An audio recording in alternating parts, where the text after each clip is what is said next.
Hello Weiss players, welcome back to Weiss Academy. Today I wanted to do a discussion video on a topic that has caught my attention recently, and that is the rising popularity of on-death Riki effects over on-play effects. Now, on-death Riki effects, they're not new, right?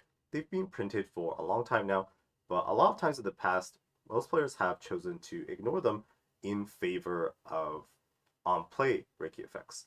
So what has changed to make them more popular? Let's take a look.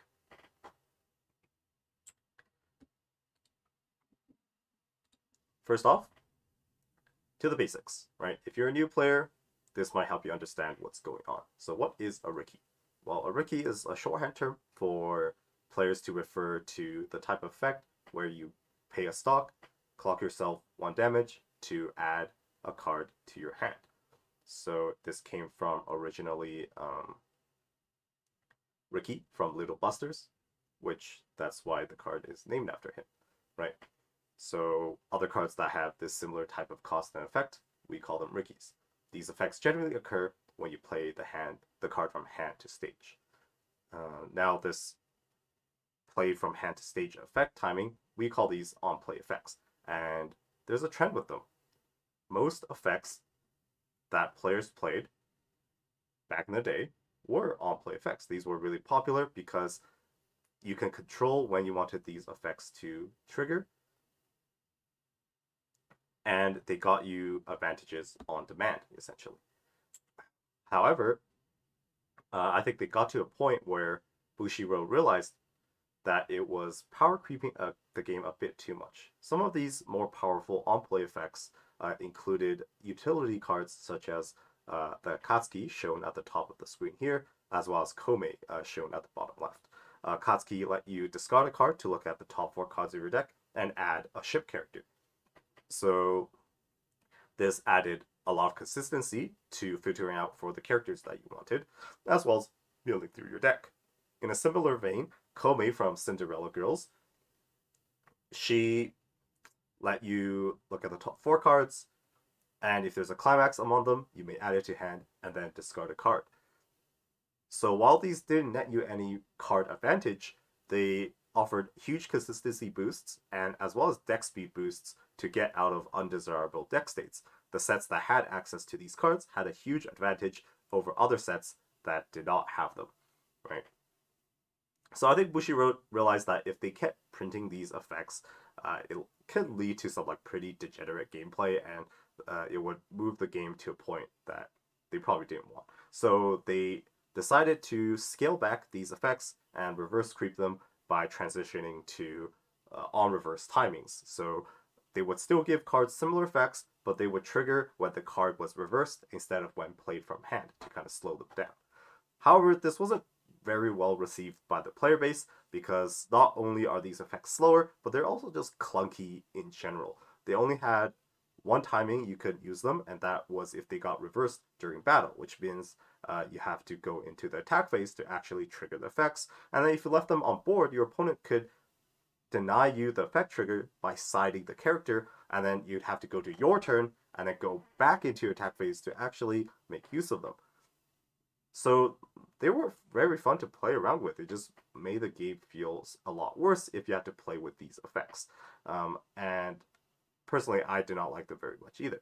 Now, I'm not saying all on-reverse effects are unplayable. There were certainly quite powerful ones, and some decks require these on-reverse triggers to like play their decks. For example, decks that need a certain card in memory, and a lot of cards go to memory by being reversed and whatnot, right? So not all these cards were bad per se, but just in general, this type of trigger timing was undesirable for utility effects that are meant to support your other general game plan and other cards that you play, right? So eventually, I think we reached a happy middle ground with Bushiroad moving most effects not to the on death or not to the on reverse trigger timing, but to an on death trigger timing, which is when the card is sent from the waiting room to the stage. And I think this was a good compromise. A lot of these cards saw play in popular meta decks and strategies, and these effects offered much more versatility compared to on reverse effect timings because when it's sent from stage to waiting room, you can trigger it during your main phase just by playing over it with another character. You can also use your attack phase to have them lose their battle and then get sent to the waiting room at the end of the battle phase to trigger their effect then. Or if they're left on the field and your opponent kills them, they will trigger their effect. Even if your opponent didn't, again, you can play over it during your next turn, during your main phase, to trigger their effects. So they were much more versatile, but still not as speedy as the on-play effects, right? So again, this is the happy middle ground that we've reached. However, one type of effect that just wasn't very commonly played was the when sent to waiting room Riki effects. I think most people stuck to the on-play Riki effects, and the Rikis that most sets got were on-play Rikis. But like I said, recently this trend has started to change. I think one popular set that most people can look to is, for example, Hololive. They have a lot of these similar effects that all trigger when the cards are sent to the waiting room. So why has these types of cards become so much more popular recently compared to the on-play Rikis? Well, for Hololive, you might argue it's because they don't really have an on-play Riki. And I'd say that's true, but there are other sets that have access to both and are still choosing to play the on-death version.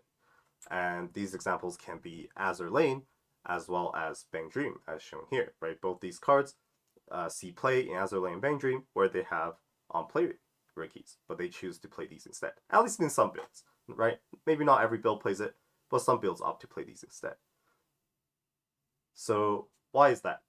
Well, I think after testing with it myself and having observed other people playing with them, the on-death Rikis offer unique advantages that on-play Rikis do not have. And I think these main advantages are, one, that they're versatile for both going first and second. For the on-play Rikis, you generally want to go first with them because when you go first, you can get an attack, and you most likely, on your next turn, you at least have a stock to play the on-play Riki to pay for the effect.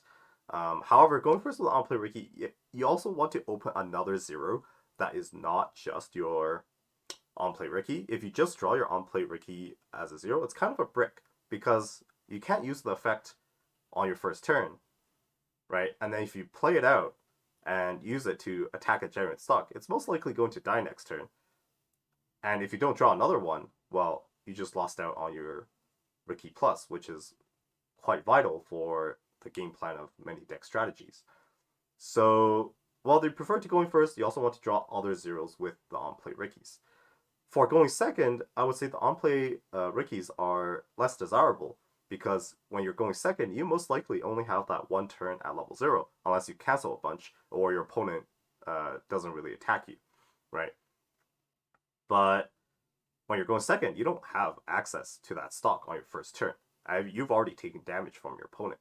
So if you want to field multiple zeros, you can't really play your Riki because you don't get anything out of it. It just becomes a weak vanilla if you play it down going second.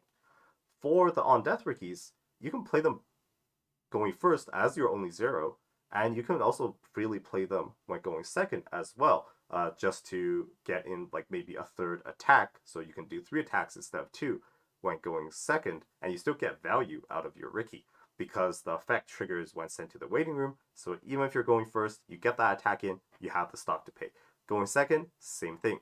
You get your attacks in, you have stock to pay for the effect when the card is sent to the waiting room later, right? So this makes the card feel really good to play, in my opinion, like those types of Rikis. Another advantage they have is that they really compress space for deck building. Now, sets maybe like 3 or 4 years back, they didn't really care because maybe there weren't that many good zeros that they wanted to play, or maybe other cards in the deck didn't take up so much space. So they could play cards such as runners and oversizes that were the whole purpose of those cards is to net you advantage when you were going first, right? However, those cards are only really useful at level 0. They don't scale into the late game that well. While with the on-death Rikis, you can play them as your going first substitute. Sure, they aren't as strong as oversizes and runners, but they serve a similar purpose. They still net you advantage when you're going first, and it means that you don't have to play those cards in your deck, so you can play other utility cards that do much better into later in the game, right? So it gives you a lot more space for deck building. I would say those are the main advantages, and that's kind of why that they've brought these Rikis up into play. Some other reasons might be because, for example, the Hololive, the Aqua, and the Laplas, those Rikis just have very strong effects that are only given to on-death Rikis because it's a potential +2 compared to the on-play Riki, which is generally restricted to you only get the +1 and it only searches level 1 or lower. All right. However, these Rikis also have some disadvantages. So unlike the on-play Riki, again, it is a bit slower, so it's not an on-demand plus whenever you want it. To get the on-demand effect, you have to play over it, and then it's not as plus because you just lost a card by going -1, right? And they're also vulnerable to removal because they trigger on death. So ideally, you want your opponent to just bat over them, and then you can trigger them when they're sent to the waiting room. But if they have like a level 0 bomb, level 0 stock bomb, bottom deck bomb, or something, they can remove the cards off the field, and then they don't get their effect triggers. So that could be pretty detrimental to gameplay. So those are the pros and cons of the on-death Riki, and I think the advantages of that type of card definitely makes it feel really nice to play with. Now, does this mean that regular Riki effects are dead? No, I don't think so. Again, we went over both the advantages and disadvantages, so there are arguments to play both. It also depends on a variety of factors such as which set you're playing. Does your set even have options to choose between the two? The quality of the cards themselves, such as their like secondary effect and whatnot, as well as their traits and colors that they may take up. And the meta environment can also affect the playability of these on-death Rikis. For example, if you play in a meta where everyone's for some reason spamming level 0 bombs, then maybe you don't really want to play these on-death Rikis. But in general, I think they are now a strong deck building consideration, and more players have started to realize the benefits they can bring compared to traditional on-play Rikis, which has stuck around for so long, right? So definitely don't ignore these cards when building your deck. Give them a try. At least think about them when putting cards into your deck and whether you can make use out of them or not. So let me know what you think about this discussion in the comments. Hopefully this has helped clear some dust off the topic if you were unfamiliar with it. And we'll see you next time. Bye.